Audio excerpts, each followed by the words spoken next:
Bom dia, gente. Espero que todos estejam bem. Eu não ia gravar esse vídeo, não tinha nada previsto, mas, como eu disse no outro vídeo, a vida é uma surpresa, né? Então, os links da vida são surpreendentes. E hoje eu estava aqui tomando café da manhã e me deparei com. Abri o Google. Quando eu abri o Google, apareceu o seguinte artigo de opinião com o título Dostoiévski, coach e Clarice Lispector, autoajuda. É claro que eu fiquei muito curiosa, porque foi a primeira coisa a aparecer no meu Google. Eu não sei, mas eu acho que o Google sabe, né? Então, talvez apareceu primeiro para mim, porque eu tô com toda essa coisa de publicar, tô com mania de publicar, né? De subir vídeos sobre o Dostoiévski e tal, né? Então, eu fui ler o tal artigo, que eu não consigo nem entender de que, assim, que site que é, porque é tanta propaganda, sabe? Que não, sinceramente, e é de 4 de abril, que eu acho que foi ontem, ou nem sei que dia é hoje, eu tô meio perdida. Mas, gente, assim, pode ficar até um pouquinho cansativo, mas ele não é grande, ele é curto, e eu vou lendo e explicando o porquê que eu acho esse artigo tão equivocado em todas as suas, pelo menos no que diz respeito a. Assim, ele faz uma miscelânea, mas eu vou falando, eu vou lendo e vou falando assim, e gostaria de saber o que é que vocês acham disso. Bom, começa assim. Dia desses no Twitter, fui surpreendido pela informação com foto de que uma livraria de São Paulo ostenta na parede uma frase, digamos, edificante de Fyodor Dostoiévski. Ai, peraí. Foi um susto, claro.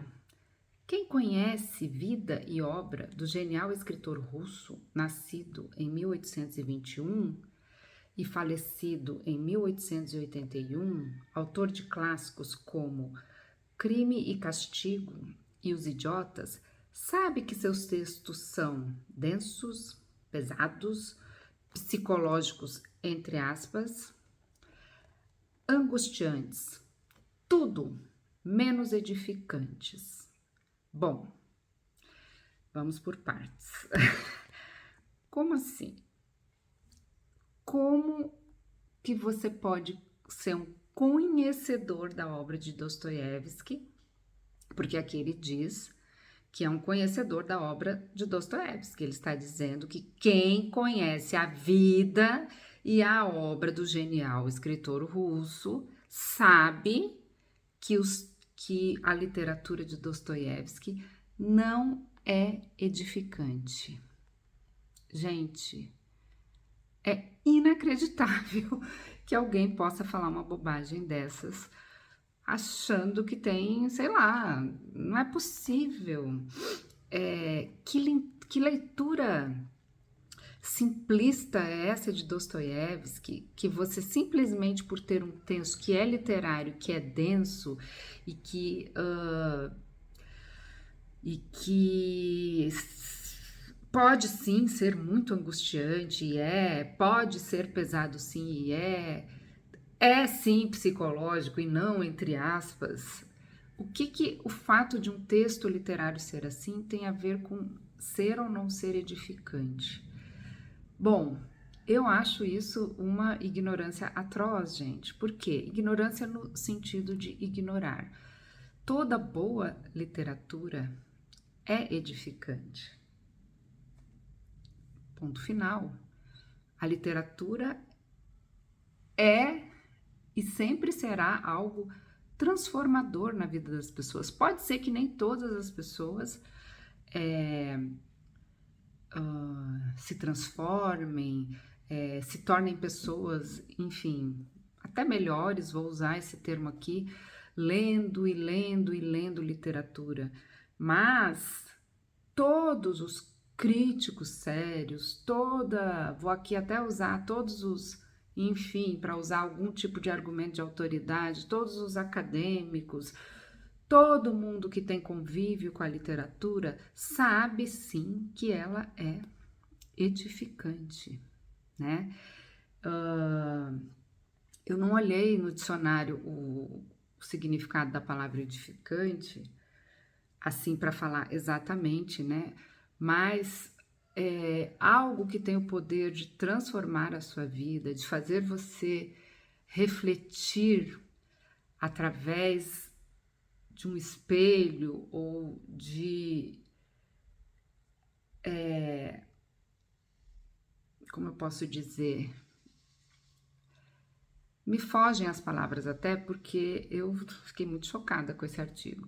Enfim, mas a literatura em toda a sua complexidade, no bom sentido, talvez seja o único meio capaz de fazer com que a sua mente se abra por caminhos que nenhum outro meio pode te oferecer, que são os caminhos da inventividade, da criatividade, da fabulação, do espantamento, da perturbação, mas tudo isso junto faz com que a gente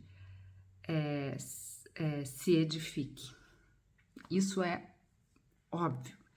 Então, eu fiquei assustadíssima, porque a primeira coisa do Google, né, é a foto do, acho que é jornalista, não sei, né, e já vem com essa, tudo menos edificante, chocante.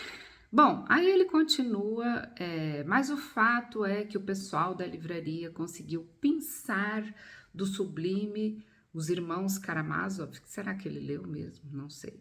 Uma frase, digamos, fofinha, que não vou reproduzir aqui fora de contexto, obviamente. Ai, gente, quanta... é muito pejorativo. Você pega a obra máxima do Dostoiévski e tenta estraçalhar ela. Eu não tenho nada contra, gente, as pessoas... Ao contrário, eu vivo falando aqui que Dostoiévski pode ser lido por todo mundo, que eu não sou acadêmica, que eu sou uma pessoa comum, que a gente deve desmistificar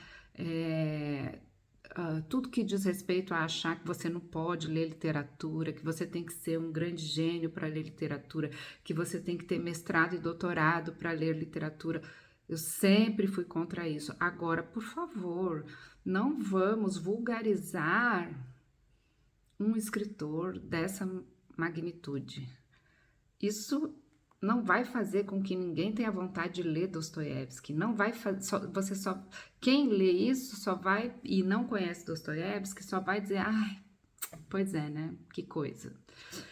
Bom, aí ele diz, né? O que leva à reflexão como atualmente tudo tem que ter um lado coach ou motivacional.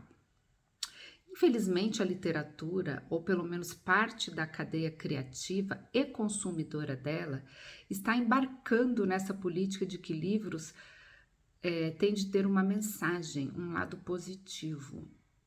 Gente, o que isso significa? Que frase é essa? Assim, misturou lé com cré.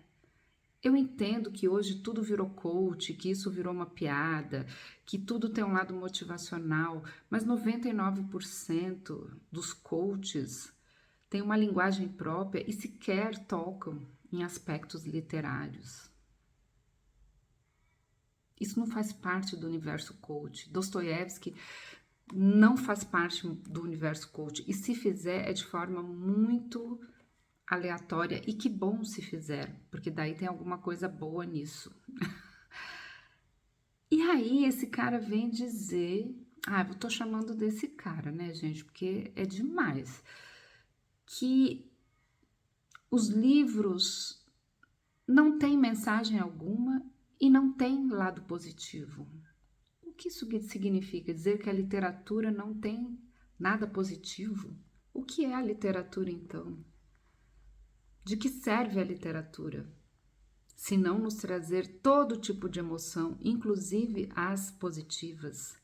De nos trazer, sim, uma mensagem. Qual é o problema de usar a palavra mensagem? Sejam elas quais forem. Olha quanta coisa totalmente fora. É muita falta de noção. Bom, aí ele continua, né? Na verdade, eu não deveria me surpreender com isso. Há anos que as redes sociais se transformaram em palco de ostentação de frases descontextualizadas. Tudo bem. Aí ele fala, tudo bem, quando de gente que efetivamente as produziu com sentido motivacional, ainda que literário ou musical. Casos de Mário Quintana, Adélia Prado, Renato Russo, em Mais Uma Vez, ou ainda Raul Seixas, em Tente Outra Vez. Contudo, viralizou ainda na época do Orkut e depois espalhou-se como praga no Facebook, Instagram e grupos de Zap, frases de Clarice Lispector. Isso até virou uma piada, gente, virou meme, porque realmente tinham muitas frases da Clarice Lispector que eram atribuídas a ela e que não eram de autoria de Clarice Lispector. Mas, e daí?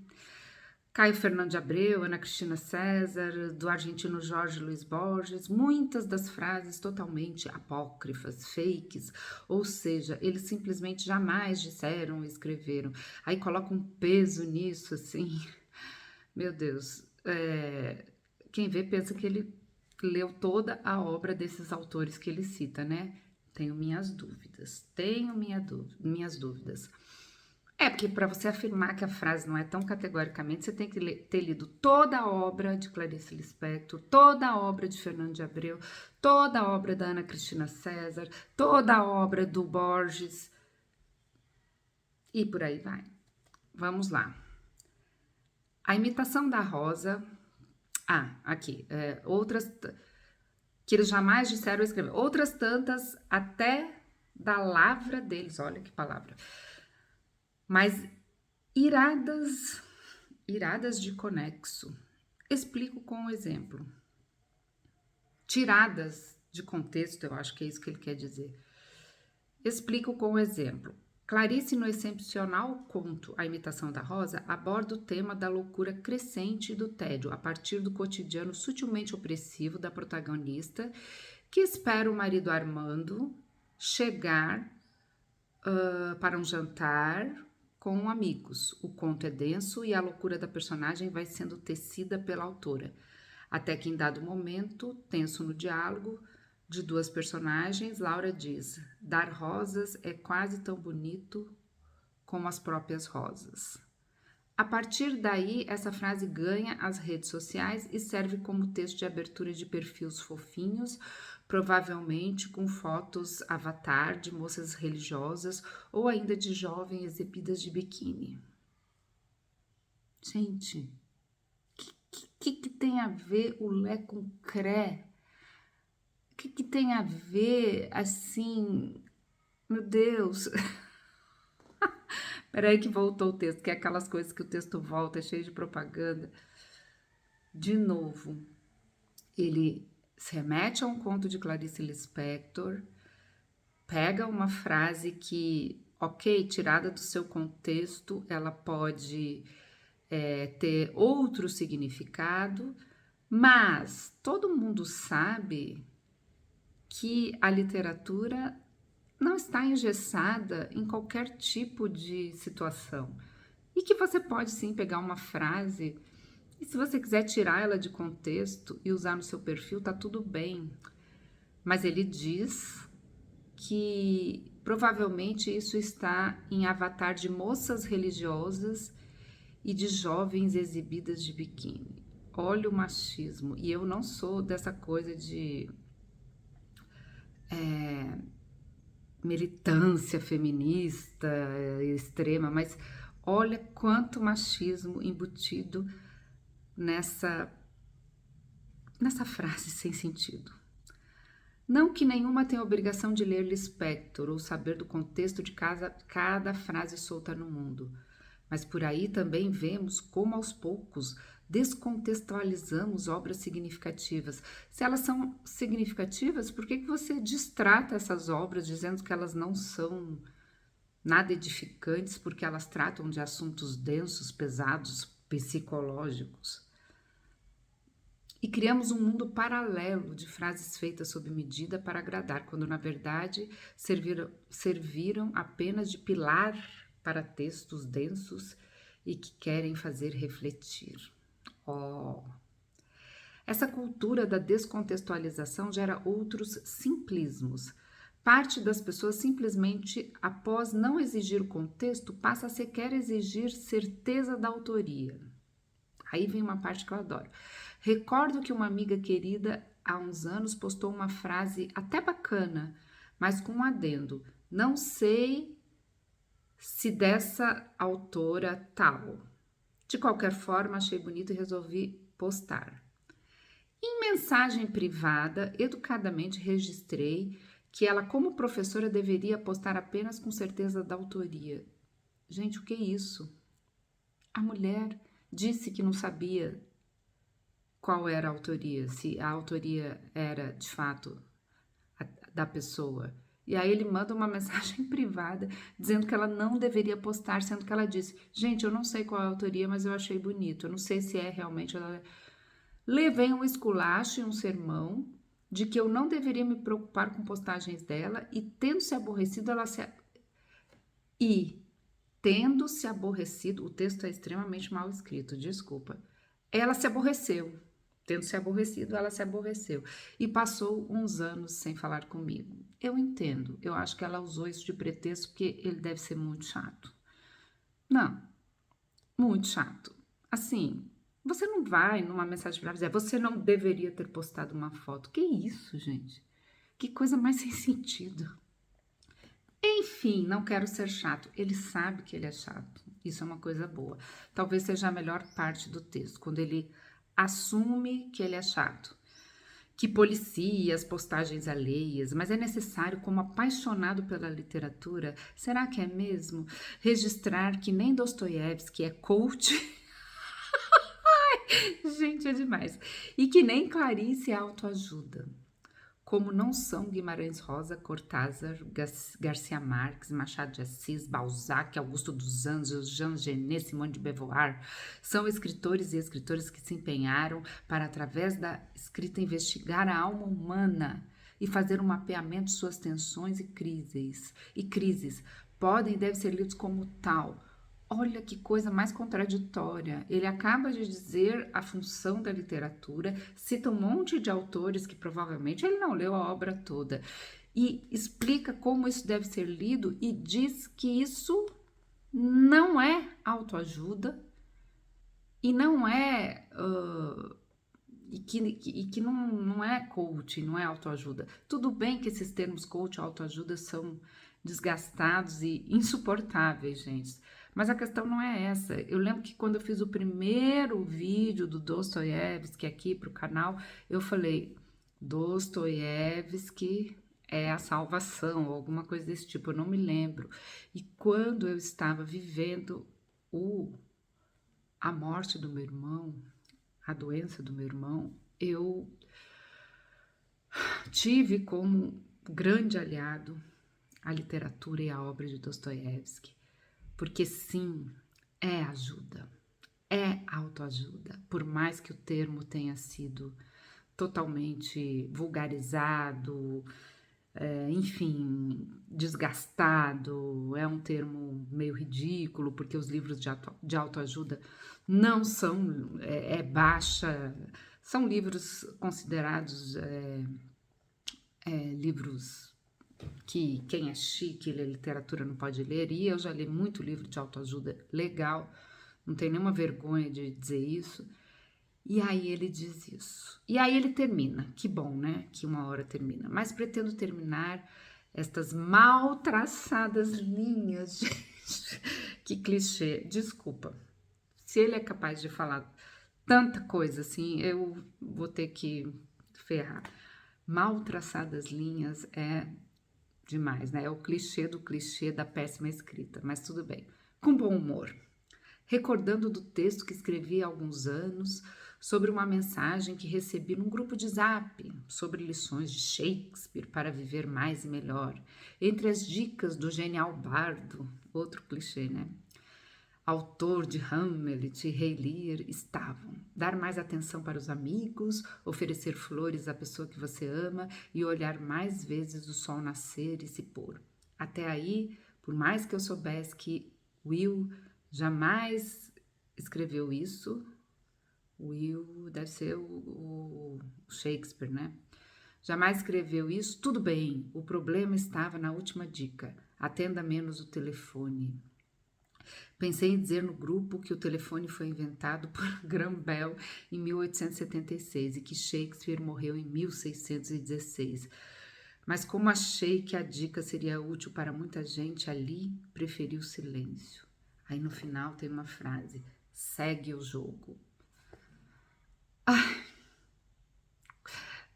É realmente impressionante. Gente, o que me impressiona é isso, sabe? Que o Google, você clica e a primeira coisa que aparece é isso. Provavelmente para mim, porque eu tô na... Mas é um texto horrível, é um texto muito ruim, é um texto que deturpa tantas coisas, tem tantos erros para mim fundamentais que eu tive que fazer esse vídeo, porque eu achei demais.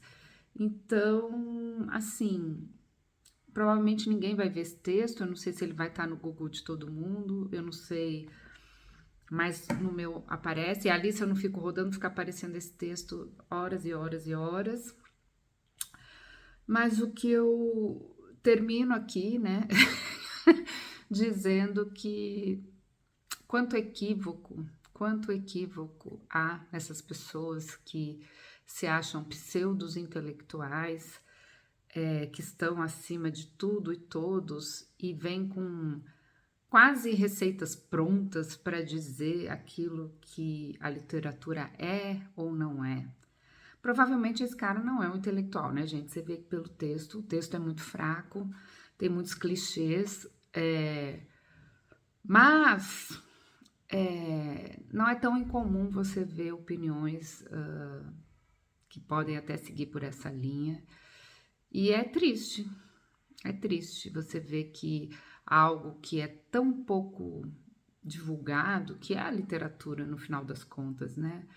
Em termos de Brasil, né? Temos um mínimo de leitores e, enfim, você lê um texto desse, talvez uma pessoa que não leia literatura e leia um texto desse se desanime até, porque ali ele coloca um peso nos escritores que é totalmente o oposto, pelo menos para mim e para muitas pessoas. Muitas pessoas podem pegar o Dostoiévski e dizer assim, nossa, que coisa densa, que coisa pesada, que coisa horrível. Mas milhares de pessoas entendem aquele gênio no sentido de que é algo transformador. Quem lê Crime e Castigo sabe quem já leu Crime e Castigo sabe do que eu estou falando, né? Então, estou pegando só um livro para citar. Então é isso, assim, nem tudo que, na verdade, boa parte do que sai nessas blogs e, enfim, de literatura me irritam profundamente, mas esse foi demais. Já li muita coisa boa, né, gente? E como é bom a gente pegar e abrir um texto de alguém falando sobre literatura de forma edificante. Vou terminar aqui e se vocês... Eu não vou dizer quem é o autor, né? Ou eu posso dizer, ele escreveu, né? Assim, eu só não concordo com absolutamente nada do que ele falou.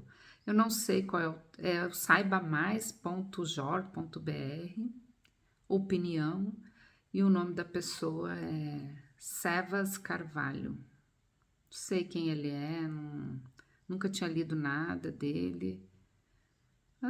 E é uma coisa cheia de propaganda e apareceu para mim. É isso. Tchau, gente. Se você gostou desse react, deixe o seu like. Beijo e até a próxima.